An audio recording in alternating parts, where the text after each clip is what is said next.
First of all, the last time I came first, apart from this, was in my 4th grade. Okay, so ever since I'm trying to give my 100%. Yeah, still a work in progress. I think I loved your speech.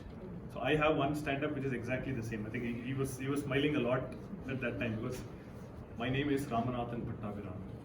So, and there are a lot of variants of that, which I may do some other day. If I do the same, I think it'll be a ditto of your speech. And yours was the first speech, right? So, great talent here.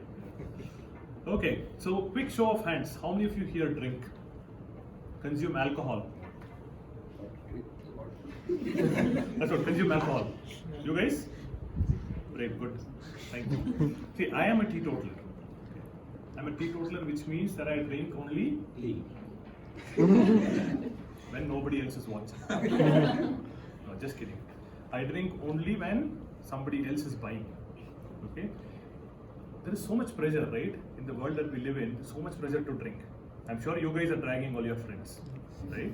So much pressure to drink and take part in this activity of alcohol consumption.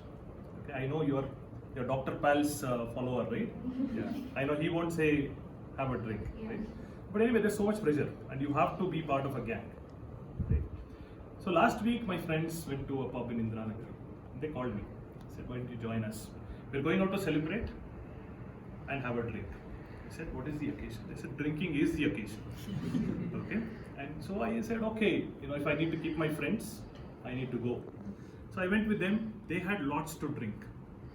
I had lots to drink as well. Kingfisher, mineral water. But that was the only non-alcoholic beverage on the menu. Okay? But we had lots to drink, we had a great time. At the end of the day, we all had to go. Not go home. We had lots to drink, so we had to go to the restroom. Yeah. So we went in search of the restrooms. And typically, what do you find written on a restroom door? What's written on a restroom door? What kind of signage is there?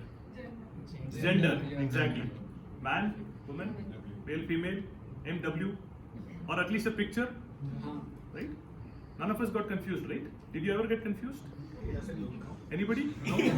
Nobody got confused, right? Hundreds of years, nobody got confused and entered the incorrect restroom. But then why are people innovating at those places? Because when I went to that pub, in front of me were 2 doors. One of them had XX. The other had XY. And I wondered why. Am I being asked to take my grade 5 science exam all over again, right? Just to pass this entrance. It was crazy, right? So, and you must understand at that particular point, most of the people who come there, their cognitive function is probably at their lowest, right? And you're asking them to take an exam. It's difficult, right? It is a recipe for disaster. And just imagine the kind of repercussions if you enter the incorrect restroom, right? The next day, you're going to be trolled so badly on social media. Yeah, Manju, what do you think? What do you think will happen, right? You're going to be front page news, right? You're going to say, Infosys techie caught in the wrong place. Yeah, so I think you have to be very careful. But so, I was stood there and I didn't know which one, because on the spot I was like, okay, is this the one or is that the one? Not sure. So I did what anybody would do when presented with 2 choices. I flipped a coin to the nearest waiter so he could tell me which room to use. Right? And of course on that day, got out safe, no issues.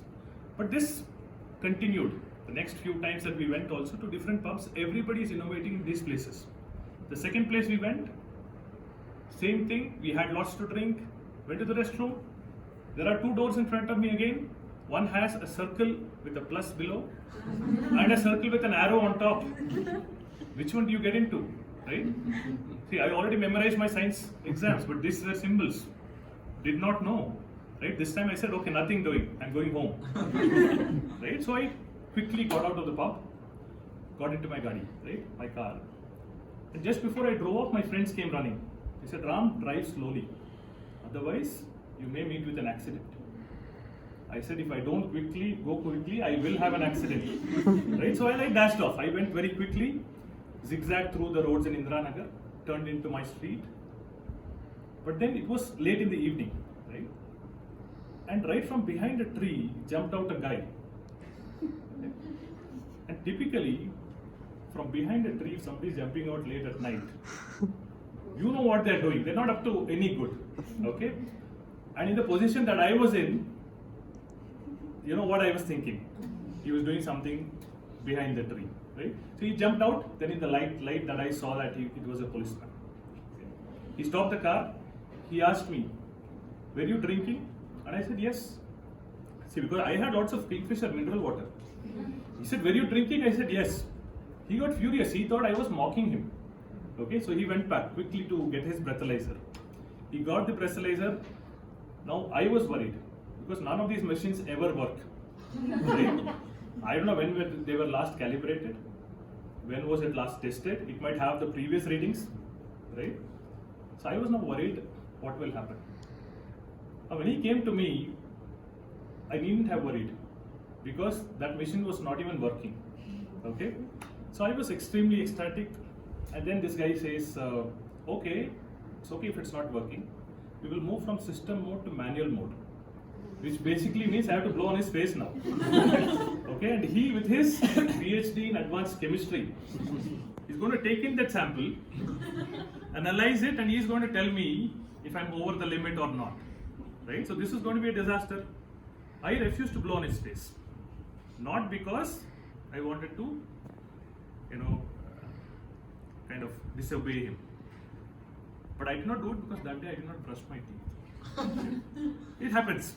So, and I said, okay, I was very embarrassed. I said, I cannot blow on his face with this. He thought I was disobeying.